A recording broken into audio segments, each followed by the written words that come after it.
Okay so તને problem છે કે પેટમાં બહુ દુખે છે, તને પ્રોબ્લેમ છે કે વોમિટિંગ થાય છે, અને તને પ્રોબ્લેમ છે કે કોને પગ બહુ દુખાય છે. ઓકે સો પીરિયડ્સમાં હોઈએ એટલે સૌથી પહેલાં તો પ્રોસેસ શું થાય કે તમારું જે વોર્મ છે, તમારું ગર્ભાશય છે, એની આસપાસ એક પતલી પરત હોય કે જે બનેલી હોય. જ્યારે પીરિયડ્સ ક્યારે થાય, જ્યારે તમને બાળક ના થવાનું હોય, કે જ્યારે એક ફલિત નથી થતું, ત્યારે એ જે આખી જે વોલ બની છે એ શેના માટે હોય કે બાળકને પોષણ આપવા માટે હોય. તો દરેક સ્ત્રીના દર મહિને એ વોલ બને છે એ રાહ જોવામાં કે જો બાળક થવાનું હશે તો એને એમાંથી પોષણ આપશે.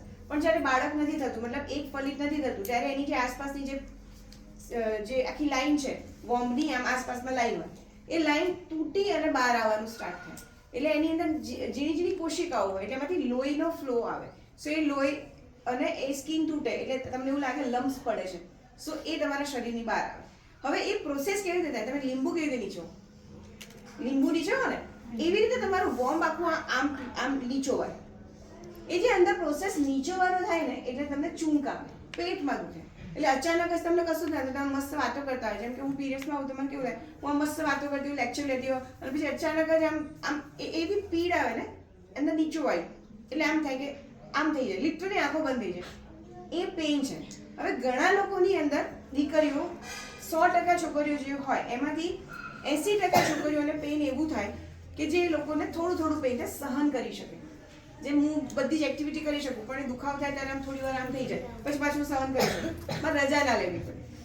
20% જે બાકી રહ્યા એમાંથી 10% છોકરીઓ એવી હોય એને સખત પેઇન થાય, હાર્ટ એટેક આવી ગયું હોય, પથરીનું પેઇન હોય, એવું પેઇન થાય.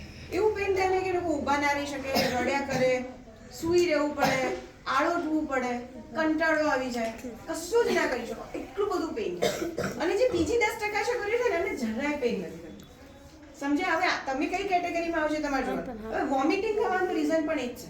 જેમ તમારા પેટની અંદર લીંબુ નીચોવાય એવી રીતે આખું વોર્મ નીચોવાય છે, ત્યારે તમને એવી રીતની આખી પ્રક્રિયા થાય અંદર કે જે તમે સહન ના કરી શકો. એવું તમને અંદરથી અનઇઝીનેસ થાય. એટલે તમને એવું થાય કે મને ઉબકા આવે છે, મને કદાચ વોમિટ જેવું થશે, અને વોમિટ પણ થઈ જાય. તો એ વખતે ફૂડમાં ધ્યાન રાખો.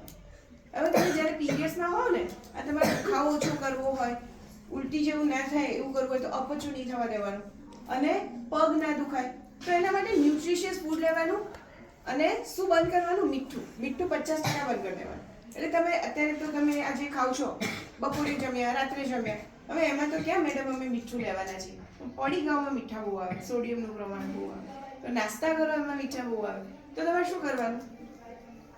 જ્યારે તમારી પીરિયડ્સની ડેટ હોય, જેમ કે 20 તારીખ છે, તો 20 તારીખના 2 અઠવાડિયા પહેલાથી પડીકા ખાવાના બંધ કરી દેવાના, કોલ્ડ ડ્રિંક્સ પીવાની બંધ કરી દેવાની, બરાબર, તળેલું ખાવાનું બંધ કરી દેવાનું, પછી બહુ જ મીઠાવાળું ખાવાનું બંધ કરી દેવાનું, ઉપરથી જે મીઠું લેતા હોય એ બંધ કરી દેવાનું, બહુ ખારું નહીં ખાવાનું, અને ચોકલેટ્સ નહીં ખાવાનું. હા, પછી પીરિયડ્સ ચાલુ હોય ત્યારે અને એ દરમિયાન શું ખાવાનું ચાલુ કરવાનું? તો મેં કહ્યું એમ, છાલવાળા સલાડ, કાકડી છોલ્યા વગરની, બીટરૂટ છોલ્યા વગરનું, બરાબર, ટામેટું છોલ્યા વગરનું, આવું બધું, ગાજર છોલ્યા વગર અત્યારે સીઝન છે તો એ ખાવાનું, ચાવીને ખાવાનું. કેટલો આટલો મોટો વાટકો ભરીને, તમને તો અહીંયા મળે છે. પછી દિવસમાં એક કેવું ખાવાનું, પછી એક સફરજન ખાવાનું. આવી રીતે તમે તમારું રૂટીન બનાવો. અપચો ના થાય અને કબજિયાત ના થાય એનું ધ્યાન રાખવાનું. તો એના માટે શું કરવાનું? તો આખા દિવસમાં 3.5 લીટર પાણી તમારા પેટમાં જવું જોઈએ.